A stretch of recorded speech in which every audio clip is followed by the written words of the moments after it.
Alright guys, so with Diablo 4 out a little bit more than a month now and Season 1 right around the corner, I thought I'd make a video summarizing everything that we know regarding legendaries and their aspects. So if you are a new player thinking of starting the game and picking it up for Season 1, give it a listen. I'm going to share some basic knowledge regarding the legendary aspect as well as some advanced tips that even after hitting level 100, I only figured out or heard about a couple of days ago. So if you're a veteran player, share some knowledge in the comments. Maybe there's something similar to me that you just didn't know about until now. So let's get right into it. What are legendaries? Legendaries in Diablo 4 are items that can drop with specific aspects at the bottom that you'll see with orange text that can be really game-changing for your build. They can drop as normal legendaries, for example this one right here, sacred legendaries, or ancestral legendaries. Normal net legendaries only drop from world tier 1 and 2, as you can see here. Sacreds start dropping in Nightmare tier 3, and World Tier 4, you'll get access to ancestral items. Some uniques will drop in World Tier 3, rest will start dropping in World Tier 4. What are uniques? So uniques are essentially these special legendaries with stats that are completely locked in as is. The only way that you can change them is upgrading them at the blacksmith to increase their value, but you can never re-roll them to another stat. For example, this physical damage here cannot be changed into vulnerable damage. Once you start getting into endgame and even halfway through, the mid game, your character will start looking like this with pretty much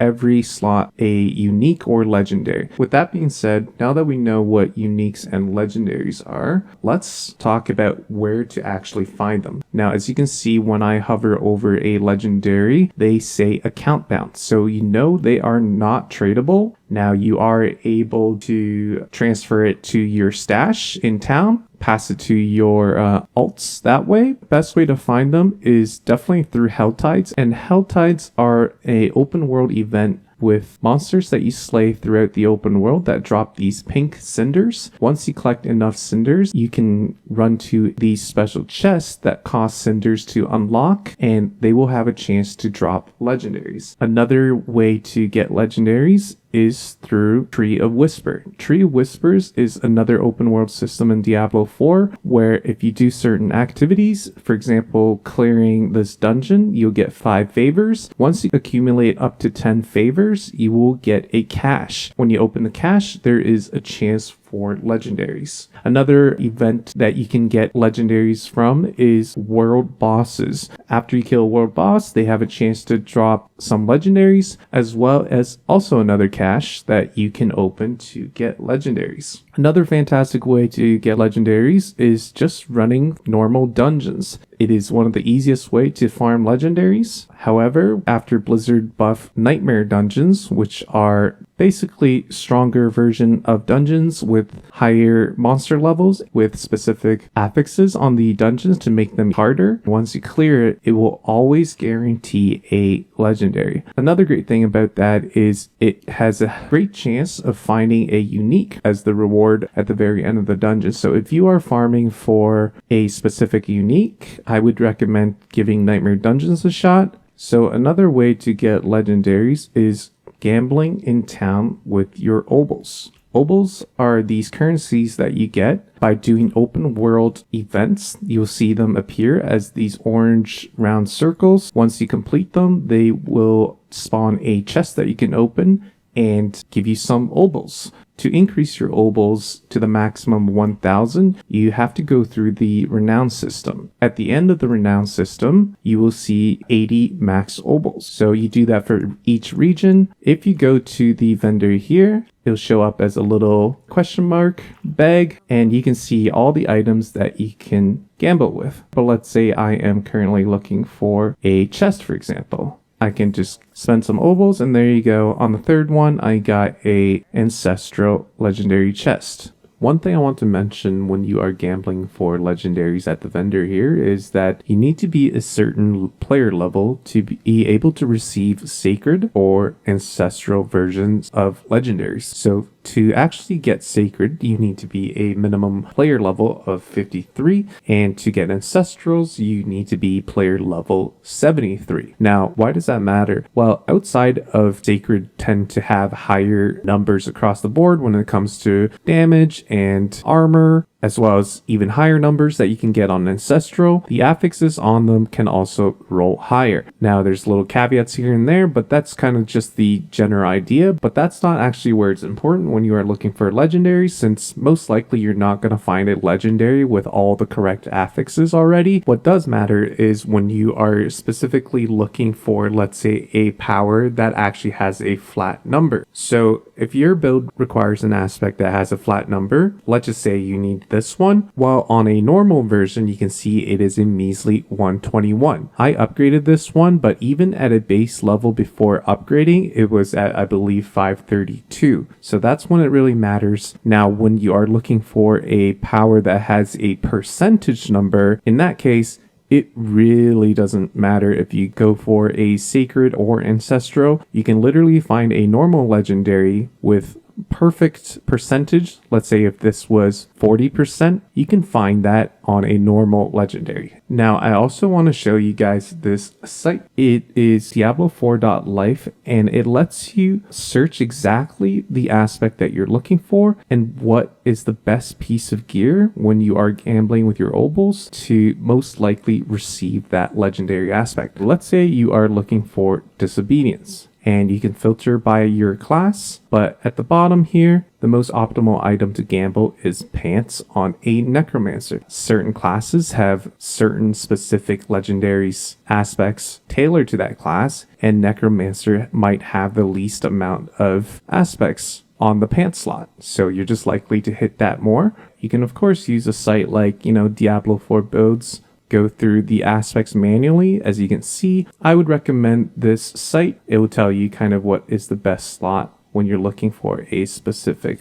aspect. Another cool thing about this site is you can click on unique target farming. For certain classes like druids, you want to find a specific unique, let's say, that really enables your build. For example, maybe you want Great Staff of the Crone. So you click on that, and the cool thing about that is it gives you a list of nightmare dungeons that you can run to try and find that specific unique. If you're really struggling to find that, you need to get your build started, maybe give this a go, and let me know if it actually really works for you. Another way to get legendaries is through the PvP system. In these specific red zones that are meant for PvP, you can kill monsters as well as other enemy players to get these specific currencies called red dust. After collecting them, you have to go to these altar of extraction to actually extract the dust to your inventory. If you return to town without extracting them, you'll lose it, so you have to extract it before coming back to the NPC. Once you're at the NPC, you can see there are a few slots, so no weapons rings, but they cost 3,000 dust. And again, I am hoping to get a better chest, so I'll go ahead and see if I get one. There you go. On the first one, I got a Ancestral Legendary. That's kind of how you get legendaries. If there's another way that I'm forgetting, please put it in the comments. Would really appreciate it. But now that we went over how to get legendaries, let's talk about the legendary aspect specifically. The first thing you want to do, as you can see on this aspect here, skills grant 20% damage reduction. Now that gold or yellow number is static and will never change, and the blue number is actually the roll possible. To be able to see the range that it can roll from 2 to 6, you have to go into options and turn on advanced tooltips, which is under gameplay, and you will see advanced tooltip information. You might as well turn on the advanced tooltip compare. That allows you to also compare items. You can see properties lost when equipped, as well as the green numbers that you gain. A little tip would be to try and keep legendaries that have rolled the perfect roll. I usually like to keep a couple backups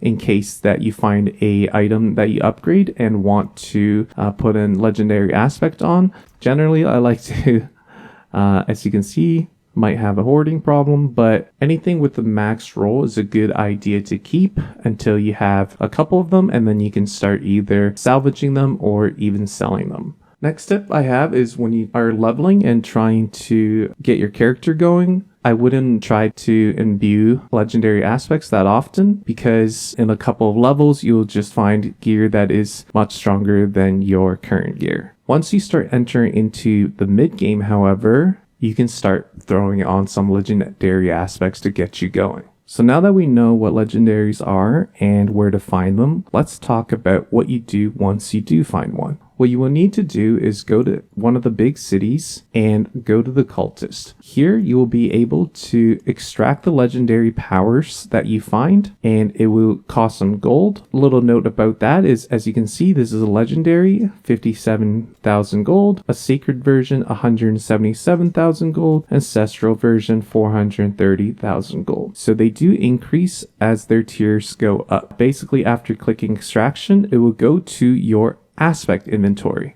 One thing to note is you can only extract legendary powers that are found naturally. After you imbue the legendary, as you can see, imprinted, you cannot re-extract them to put it on another piece of gear. Before you extract legendaries, one thing you might want to do is actually go to the blacksmith. The reason being, if you take the one that actually has a flat number, you can upgrade the item and actually increase that legendary power. So I'll do that for this one. As you can see, it's 538, 538. But if you upgrade it once, the next time you upgrade it is 560 now. And if you keep doing that, 560, 582, from 560, so we'll do it again. And now you can probably stop because there's actually no change. If you upgrade it, you would just be wasting gold and mats. So I'm happy with that. As you can see, I've tried it with other aspects and it works with most of them. However, there are certain aspects with flat numbers. For example, for barbarians, your shout skills generate 4 fury. I also tried it with that one, and no matter how many times you upgrade, it will not increase that blue number. So the only way to really tell for sure 100% way is through upgrading. The good thing is to upgrade it the first 2 times really costs you nothing. As you can see, 1700 gold, and I have 3000 of these mats, and it costs 7.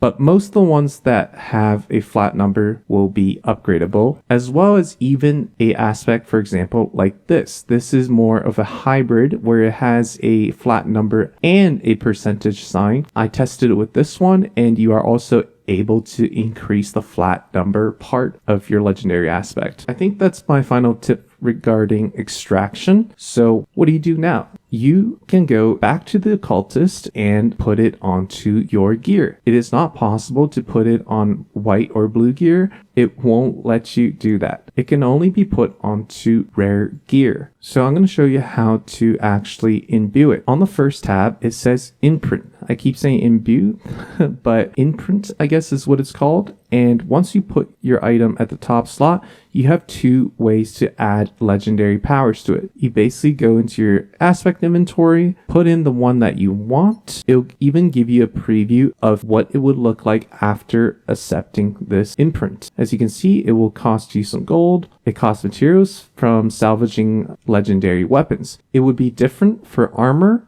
It will be a specific material that you get from salvaging armor legendaries, as well as for jewelry, it will be a specific material from salvaging jewelry. What's the thing on the left here? That is the Codex of Power. Codex of Power are basically legendary powers that you can unlock without having to find on a item first. The way that you get these powers is you have to unlock them by completing certain dungeons. As you can see, when you open the map, there are certain dungeons that have a little icon on them.